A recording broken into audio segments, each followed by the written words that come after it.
Hey coucou les amis, j'espère que vous allez bien. On se retrouve aujourd'hui dans une vidéo où je vais être coachée par un champion de France. Mais un champion de quoi? Je vous laisse découvrir ça avec moi, c'est parti. J'ai la chance, l'honneur les amis d'être coachée aujourd'hui par Charles-Henri Barraud. Charles-Henri Salut! Alors moi c'est Charles-Henri Barraud, j'ai 34 ans, donc comme Imen vous dit, je suis un ancien champion de France de 10 km et semi-marathon en espoir. Aujourd'hui je suis licencié au club de l'A3 Tour Freerun, un des meilleurs clubs de demi-fond. Je suis aussi en même temps professionnel du running dans le conseil, c'est-à-dire que je travaille dans un magasin de running à Tours où je conseille les chaussures, la diététique et tous les accessoires qui tournent autour de la course à pied. Voilà, au top. Donc Charles-Henri aujourd'hui, il va me coacher. Faut savoir, comme vous le savez les amis, parce que moi et la course à pied, c'est pas oufissime. J'ai des angoisses, j'ai peur de perdre mon souffle, etc. Et pour moi aujourd'hui, c'est un peu un challenge. Et quoi de mieux que d'être coaché par un pro? Donc voilà, c'est parti. On va voir ce qu'il nous a concocté. Donc là, on est où déjà, Charles-Henri? Est-ce que tu peux nous dire? Alors là, on est à Tours, on est sur la piste des Fontaines. Donc c'est une piste en synthétique qui est le tartan, on va dire, nouvelle génération que les athlètes que on peut regarder à la télé sur la surface sur lesquelles ils courent. Donc là, c'est une piste, on va s'échauffer d'abord et puis après, Imen va nous faire un petit 3000 mètres. Voilà, donc c'est le programme. Échauffement inspiré de tes échauffements plus ou moins, on va essayer oui, de... bon, vu que c'est le début, là, on va l'adapter, on va pas faire aussi long que mes vrais échauffements, mais on va faire déjà un petit footing tranquille pour bien chauffer musculairement. Ensuite, on va faire quelques gammes. Donc les gammes, ça va être du talon-fesse, des montées de genoux, on va avoir des jambes tendues, et puis après, on va terminer avec un peu d'assouplissement pour justement bien un peu d'élasticité musculaire, et puis après, on va partir pour le 3000 mètres. Ok, bon bah alors c'est parti, on commence tout de suite.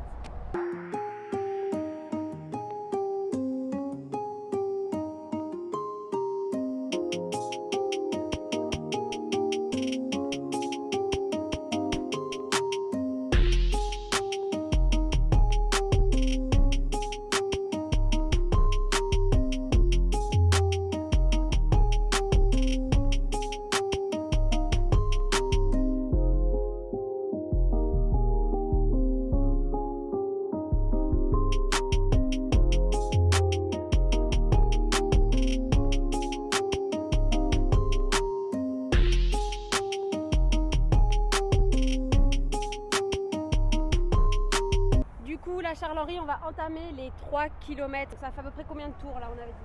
Alors là on est en règle générale, les pistes d'athlétisme font 400 mètres. Ouais. Là on est sur une piste qui fait 333 mètres. Donc 333 mètres x 3 ça fait 1 km, 999 mètres. Donc grosso modo là vu qu'on va faire 3 km, on va faire 9 tours. Donc là on va partir dans un premier temps sur une base de 5,30 au kilomètre qui va correspondre à 1 minute 50 au tour. Et si Imen est à l'aise, facile, on accélérera progressivement. Si c'est compliqué, on essaiera de maintenir ce rythme là. Ok, voilà. Là il faut que je me donne à fond, hein, Charles-Henri. Exactement. Tu ne me ménages pas. C'est ça. Donné. Donc Imen me fait entièrement confiance au niveau du temps parce que comme vous pouvez voir, elle n'a pas de montre. Donc du coup, c'est moi qui gère au niveau de la montre. Voilà. Charles-Henri, je te suis. Allez, quand tu veux. Bon 3, 2, 1, go!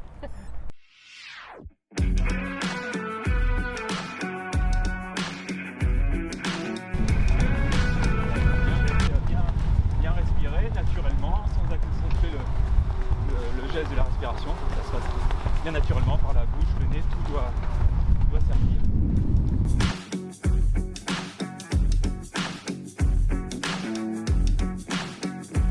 Au niveau des pieds, l'impact il est... Non, il est bien, les bras sont plutôt bien, il n'y a pas de geste parasite. Il ne faut pas trop regarder ses pieds par contre en courant. D'accord. Il faut plutôt regarder droit devant. Okay. Parce qu'en regardant ses pieds, le souci c'est qu'on coupe un petit peu son rythme, son souffle. Ouais.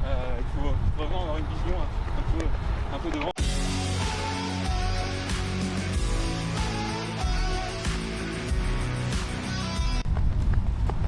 On va hésiter de temps en temps à bien décontracter les bras, qui permet de relâcher les bras, les épaules.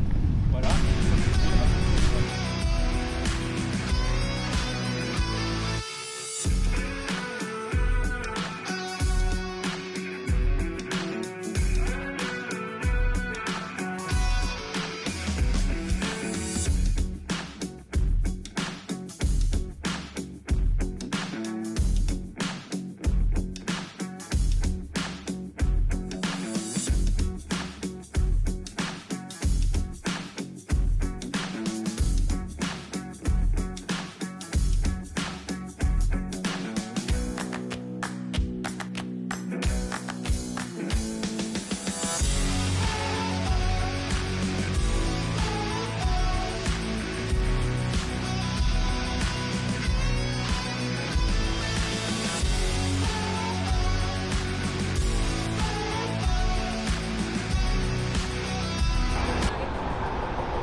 et un chrono final de 15 minutes et 10 secondes.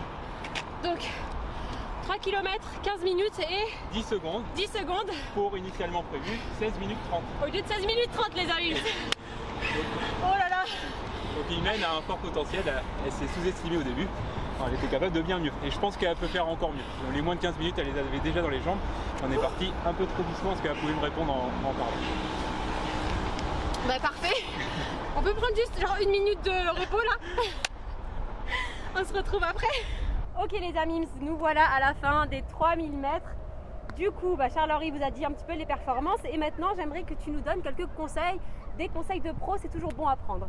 Du coup, au niveau vestimentaire, déjà, qu'est-ce que tu pourrais nous conseiller à mes amis et moi voilà. Alors, quand on fait de la course à pied et puis je pense du sport en général, déjà ce qui est important, c'est d'utiliser des matériaux qui respirent, qui ne vont pas garder l'humidité.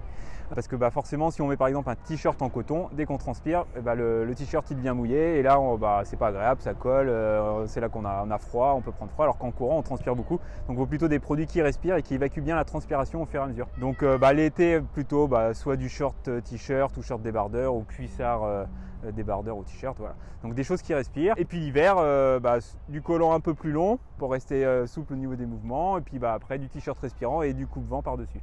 Ok. Au niveau des chaussures, je sais qu'on parle beaucoup des semelles. Donc, est-ce que c'est vrai? C'est un mythe? Il faut avoir des semelles? Alors, quel genre de semelles? disons qu'au niveau des chaussures, ce qui est important, c'est qu'il y a 3 types de foulées. Il y a la foulée supinatrice, la foulée universelle et la foulée pronatrice. Donc, au niveau des conseils, déjà, ce qui est important, c'est de se faire conseiller au niveau des chaussures par rapport à chaque type de foulée. Ensuite, s'il n'y a pas de grosses anomalies, on reste en général sur des chaussures universelles ou alors après les gens qui ont le pied qui rentre en pronation, donc le pied qui rentre vers l'intérieur, on met ce qu'on appelle des chaussures avec des renforts de pronation pour éviter que le pied vienne s'affaisser à la course, qui peut sinon engendrer des problèmes aux genoux assez rapidement en courant. Et du coup, toi, dans ta boutique, c'est ce que tu proposes? Voilà, exactement. Donc moi, les gens, quand ils viennent me voir, donc les débutants, ils viennent me voir, ce que je fais, c'est que je les fais courir dans la rue, je leur mets une chaussure, je regarde la foulée, je les filme et en fonction de la foulée, après j'adapte, voilà, je mets la chaussure adaptée. Et les gens qui ont déjà l'habitude de courir, quand ils reviennent me voir, ils viennent avec leurs anciennes chaussures, que je regarde comment elles se sont usées et en fonction de l'usure, après s'il y a besoin de corriger quelque chose, on corrige. Ensuite, au niveau, je dirais, alimentaire, qu'est-ce que tu conseilles avant d'aller courir par exemple? Oui. Alors avant d'aller courir, déjà au niveau digestion, en règle générale, on essaye de garder à peu près 3 heures de digestion. Donc c'est-à-dire manger et laisser 3 heures avant d'aller courir. Il faut éviter tout ce qui est, on va dire, des choses qui sont dures à digérer, comme le lait par exemple. Les produits laitiers sont assez lourds à digérer, donc ça c'est pas conseillé de prendre juste avant d'aller courir. Voilà, après il faut juste bien s'hydrater régulièrement, avant, pendant et après l'effort, en fonction de ce que l'on fait. Et au niveau de la récupération, ce qui peut être intéressant, c'est de prendre une boisson un peu protéinée ou à base de BCAA dans la demi-heure qui suit pour avoir une bonne récupération musculaire. Comme en musculation les amis, on retrouve les mêmes éléments. Donc la BCAA, c'est ce que je prends aussi pendant mes séances de musculation et de fitness. Et on les retrouve ici, ce sont des acides aminés, donc importants aussi à la récupération musculaire. Et donc la protéine aussi, puisque quand on fait des efforts, on crée des micro-lésions au niveau musculaire. Et donc pour récupérer et réparer tout ça, la protéine c'est donc essentiel. Voilà. Donc voilà, on retrouve les mêmes éléments, c'est marrant. Et par rapport aux personnes qui voudraient peut-être perdre du poids, qu'est-ce que tu conseilles? Courir quand? À quel moment?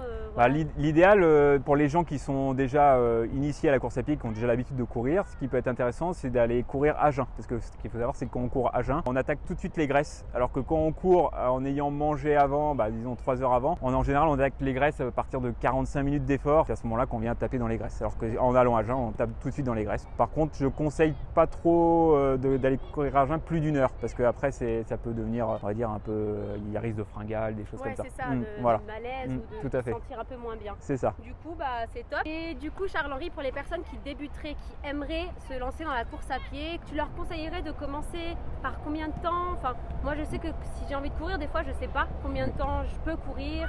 Voilà, alors, tout ça va dépendre vraiment de chaque personne. Par exemple, une personne qui n'a jamais fait de sport ou qui en a fait il y a très longtemps, qui va être en surpoids, qui est éventuellement fumé avant, qu'on leur conseille au début, c'est de commencer par la méthode du 45-15. C'est-à-dire qu'ils vont courir 45 secondes, ils vont marcher 15 secondes.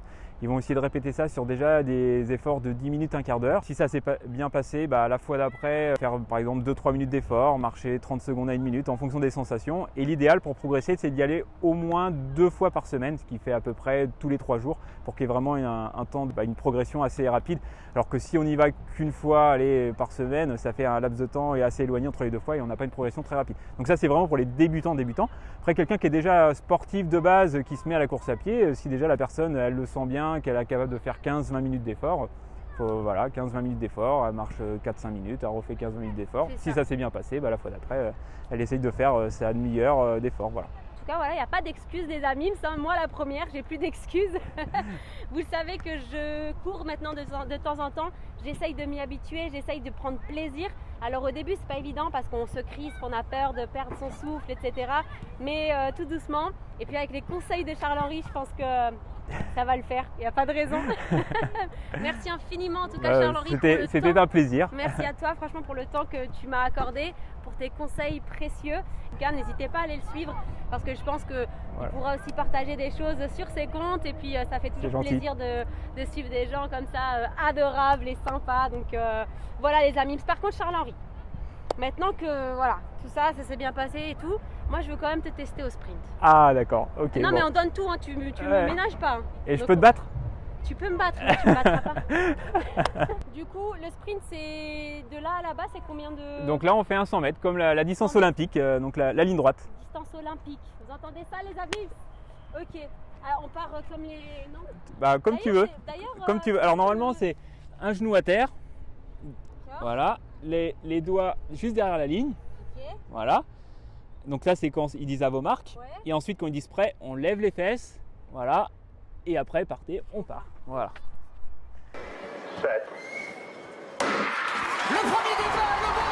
Daniel Bailey est en tête, mais c'est Usain Bolt qui passe. Ça y est, Usain Bolt est parti.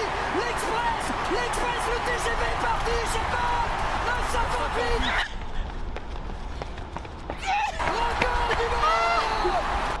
Quand même, elle a de la vitesse parce que sur les premiers mètres, tu pars bien. Et au démarrage, j'ai cru que j'allais faire un exploit. Là, je le vois partir. Je me suis dit, ouais, c'est mort. Merci beaucoup, Charles-Henri. C'était top. Super, merci les amis. J'espère que ça vous a plu. N'hésitez pas à vous abonner à ma chaîne YouTube, à également mettre un petit commentaire pour dire que ça vous a plu évidemment, à mettre un petit like. On vous fait de gros bisous et à bientôt dans une prochaine vidéo. Salut.